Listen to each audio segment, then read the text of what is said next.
Movie के start होते ही हमें दिखाया जाता है कि मंकी किंग और जेड की आर्मी के बीच वॉर चल रही है। यहाँ पर मंकी किंग कहानी का हीरो है जबकि जेड कहानी का विलेन है। यहाँ पर हम देखते हैं कि जेड की आर्मी तो हार रही थी क्योंकि वो मंकी किंग का मुकाबला जो नहीं कर पा रही थी, लेकिन मंकी किंग तो एक एक करके सबको मारता जा रहा था। लेकिन तभी हम देखते हैं कि सडन एक लड़के की आंख खुल गई है और यहाँ पर हमें ये पता चलता है कि ये लड़का मंकी किंग का ड्रीम देख रहा था और इस लड़के का नाम जेसन होता है। वहीं पर हम जेसन का रूम भी देखते हैं जहाँ पर बहुत सारे कराटे के एक्सपर्ट्स और तलवारबाजों की पिक्चर्स लगी हुई थी और ऐसे ही बहुत सारी सीडीज और डीवीडी भी वहाँ पर पड़ी हुई थी, जिसका मतलब ये था कि जेसन को कराटे सीखने का बहुत शौक था। इसके बाद जेसन सीडी और डीवीडी की एक शॉप पर जाता है। शॉप के ओनर का नाम लुयान होता है। लुयान जो कि एक काफी बूढ़े इंसान थे। जेसन लुयान से पूछता है कि क्या मुझे कराटे की एक सीडी मिल सकती है, जिस पर लुयान कहता है कि जी हाँ, क्यों नहीं, वो तुम्हें जरूर मिलेगी। जेसन जब वहाँ पर सीडीज देख रहा होता है तब उसे वहाँ पर एक गोल्डन कलर की स्टिक भी मिलती है और उस गोल्डन स्टिक को जेसन ले लेता है, लेकिन लुयान उसे वो स्टिक लेने से मना कर देता है, ये कहते हुए कि ये स्टिक मेरी नहीं है बल्कि मेरे फादर की है और ये स्टिक मैंने उसे देनी है जो इसका सही हकदार है।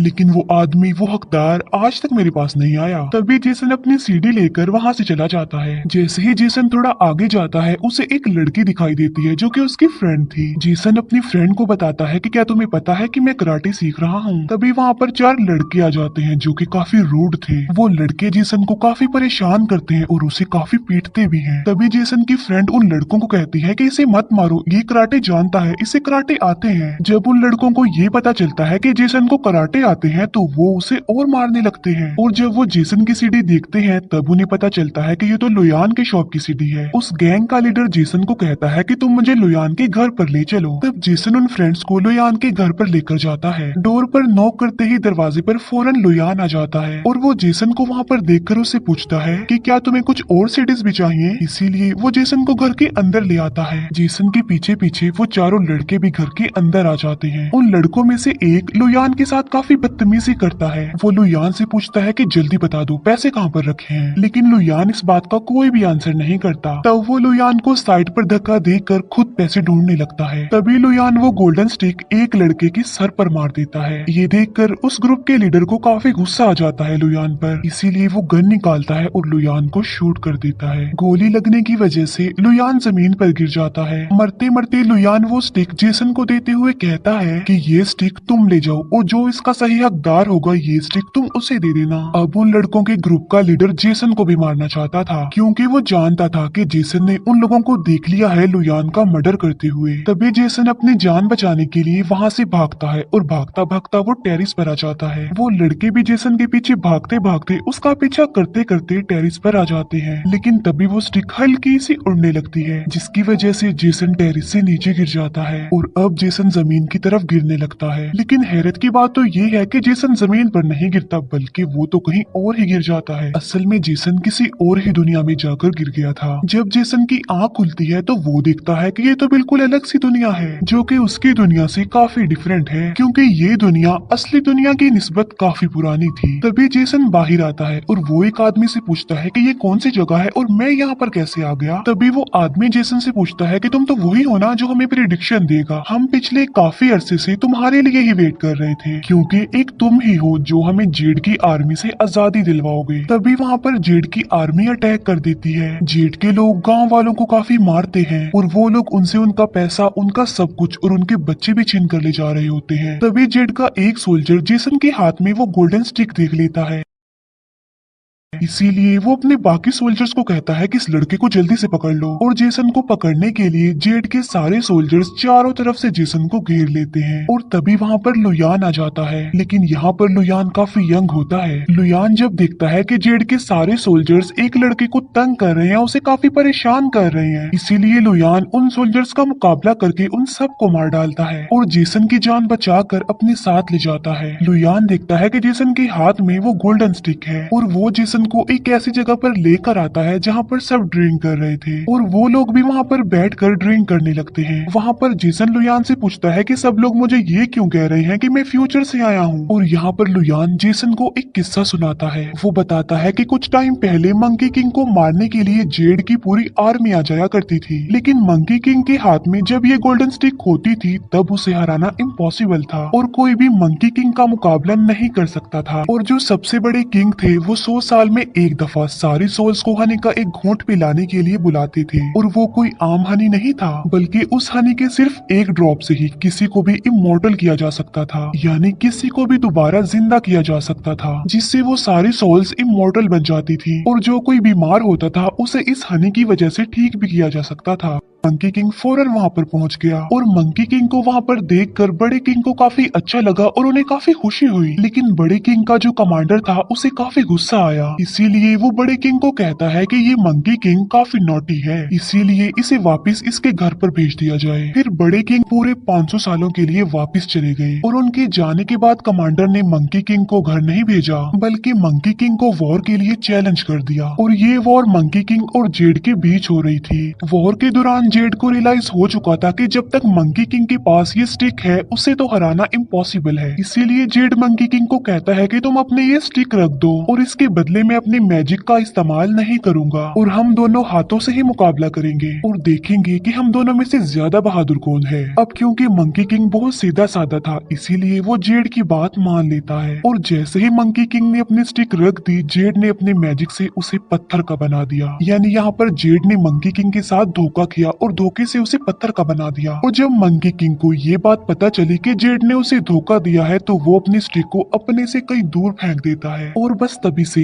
ये प्रेडिक्शन दी जाती थी कि एक आदमी आएगा और वो इस स्टिक की मदद से मंकी किंग को आजाद करेगा, यानी वो इस स्टिक की मदद से मंकी किंग को पत्थर से दोबारा इंसान बना देगा। इसके अलावा वो पूरी दुनिया को जेड की आर्मी से आजाद भी करवाएगा। इसके बाद हम वापस लुयान और जेसन पर आ जाते हैं और हम देखते हैं कि होटल का ओनर उन लोगों से पैसे मांग रहा था, जिस पर जेसन अपने दुनिया के पैसे शॉप के ओनर को दे देता है और उन पैसों को शॉप का ओनर काफी अजीबोगरीब निगाहों से देख रहा था और इसीलिए वो उन लोगों से पूछ लेता है कि ये क्या चीज है। फिर इतनी ही देर में वहाँ पर जेड की आर्मी आ जाती है और शॉप का ओनर जेड की आर्मी को वो नोट दिखाता है जो उसे जेसन ने दिया था। उस नोट को देखकर जेड के सोल्जर्स जेसन की तरफ आ रहे होते हैं। जब वो देखते हैं कि जेसन के हाथ में तो एक गोल्डन स्टिक है तो वो जेसन को कहते हैं कि ये गोल्डन स्टिक तुम हमें दे दो। इस बात से लुयान उन सोल्जर से लड़ने लगता है और लड़ते लड़ते वो लोग वहाँ से भागने लगते हैं। जब वो लोग वहाँ से भाग रहे होते हैं तब दो सोल्जर्स जेसन को पकड़ लेते हैं और वो सोल्जर्स बस जेसन को मारने ही वाले होते हैं कि तभी वहाँ पर फीमेल सोल्जर आकर उन लोगों को बचाती है। फिर ये तीनों अपनी मंजिल यानी माउंटेन्स की तरफ चलने लगते हैं। वो फीमेल सोल्जर जेसन को बताती है कि लुयान भी उन इमोर्टल सोल्स में से एक है। तब जेसन लुयान से पूछता है कि क्या तुम वाकई एक इमोर्टल सोल हो, जिस पर लुयान कहता है कि जी हाँ, मैं एक इमोर्टल सोल हूँ। तब जेसन लुयान से पूछता है कि क्या तुम मुझे कराटे सिखा दोगे। ये सुनकर लुयान जेसन को अपना फॉलोअर बना लेता है, यानी लुयान जेसन को कराटे सिखाने के लिए हामी भर चुका था।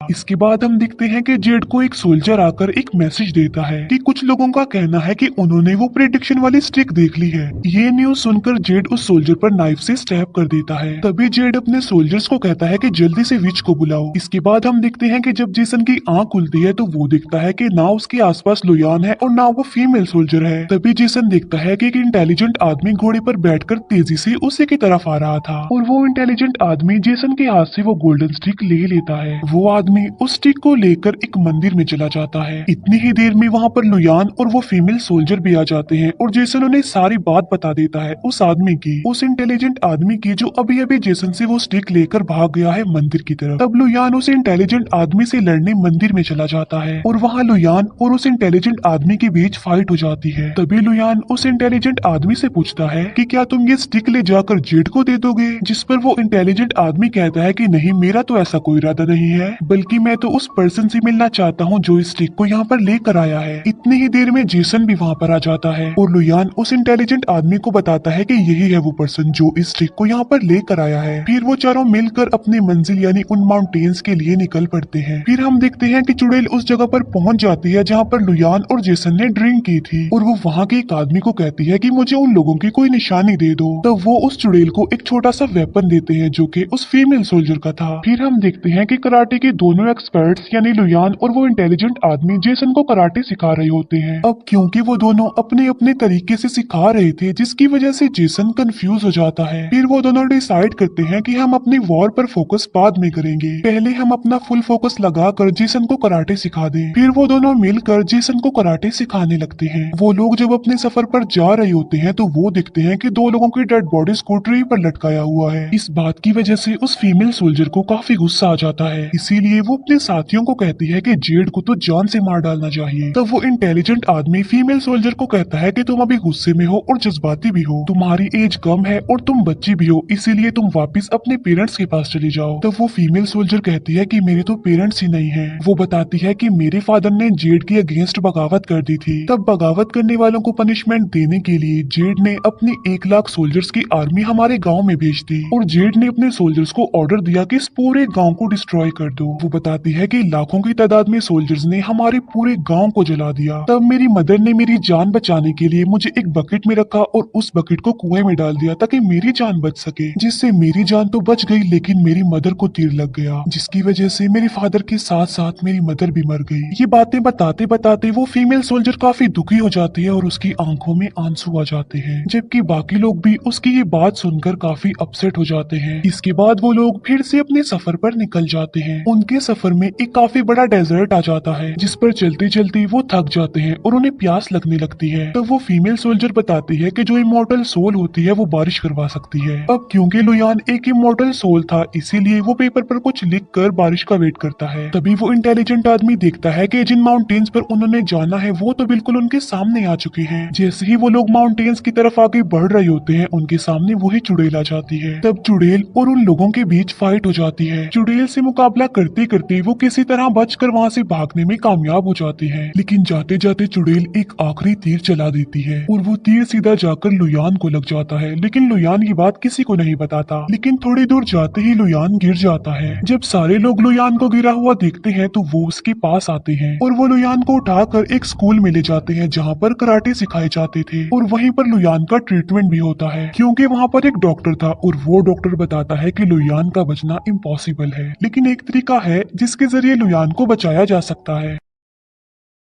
कि वो माउंटेन्स जहाँ पर जेड रहता है वहाँ पर हनी है जिसका सिर्फ एक घूंट पिलाने से लुयान बच सकता है। तब वो इंटेलिजेंट आदमी कहता है कि हम रात के अंधेरे में उन लोगों पर अटैक करेंगे ताकि रात को वो लोग हमें देख ना सके और हम वो हनी ले आएंगे। लेकिन जेसन को सब्र नहीं आता क्योंकि वो लुयान को जल्द से जल्द ठीक करना चाहता था, इसीलिए वो अकेला ही उस गोल्डन स्टिक को लेकर माउंटेन्स की तरफ बढ़ने लगता है। जेसन सोचता है कि मैं जेड को ये कहूंगा कि मुझे उस हनी का एक ड्रॉप दे दो और बदले में बेशक तुम मुझसे ये स्टिक ले लो। लेकिन जब जेसन जेड से उस हनी की डिमांड करता है तब जेड कहता है कि मुझे तुम्हें हनी देने में कोई दिक्कत नहीं है, लेकिन मैंने हनी का प्रॉमिस पहले ही चुड़ैल से किया हुआ है। अब इसका सोल्यूशन ये है कि तुम दोनों के बीच फाइट होगी और जो इस फाइट को जीत लेगा वही हनी का ड्रॉप भी ले लेगा। तब उस चुड़ैल और जेसन के बीच फाइट हो जाती है जिसमें जेसन काफी बुरी तरीके से हार जाता है और उस स्टिक को तो जेड ले लेता है और अब जेड बस जेसन को मारने ही वाला होता है कि तभी वहाँ पर वो इंटेलिजेंट आदमी और फीमेल सोल्जर भी आ जाती है, जिससे वो जेसन की जान बचा लेते हैं और उनके साथ साथ जो बच्चे स्कूल में कराटे सीख रहे थे वो सब भी वहाँ पर आ जाते हैं जो कि अब सोल्जर्स थे और वो जेसन और उनके लोगों का साथ देते हुए लड़ते हैं। ये सब कुछ देखकर जेड जल्दी से उस स्टिक को आग में फेंकने ही वाला होता है, लेकिन वो इंटेलिजेंट आदमी जेड को ऐसा करने से रोक लेता है और फिर उन लोगों की वॉर होने लगती है। और जब वो चुड़ैल हनी का घूंट पीने ही वाली होती है कि तभी वहाँ पर फीमेल सोल्जर आकर उस चुड़ैल से लड़ती है और जो हनी की बोतल होती है जेसन उसे उठाकर फेंक देता है और वो हनी की बोतल फाइनली अब लुयान के हाथ में आ जाती है। उस हनी को लुयान पी लेता है और अब लुयान इमॉर्टल हो जाता है। फिर लुयान चुड़ैल से लड़ने लगता है और तभी जेसन के हाथ में वो गोल्डन स्टिक लग जाती है, जिस पर वो इंटेलिजेंट आदमी जेसन को कहता है कि जल्दी से जाओ और इस स्टिक को मंकी किंग पर मारो और जेसन बिल्कुल ऐसा ही करता है। वो इस स्टिक को जाकर पत्थर मंकी किंग पर मारता है और अब मंकी किंग आजाद हो जाता है और दोबारा से अपने असली रूप में आ जाता है और अब मंकी किंग और जेड के बीच लड़ाई हो जाती है। तभी वो फीमेल सोल्जर जेड को कहती है कि तुमने मेरे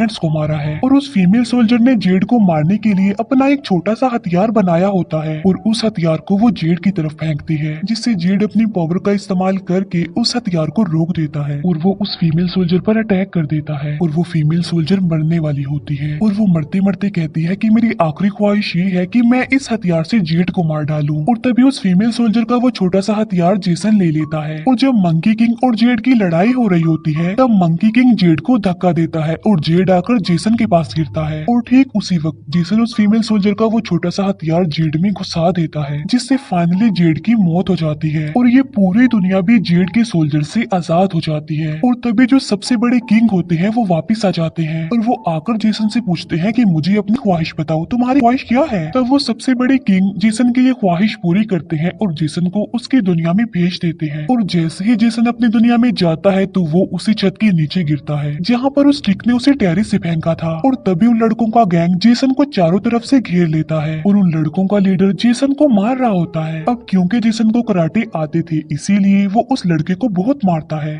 तब जेसन से डरकर सारे लड़के भाग जाते हैं। फिर हम देखते हैं कि जेसन और अच्छे कराटे सीखने के लिए प्रैक्टिस कर रहा होता है और बस इसी के साथ ही ये मूवी यहीं पर एंड हो जाती है। Thank you for watching.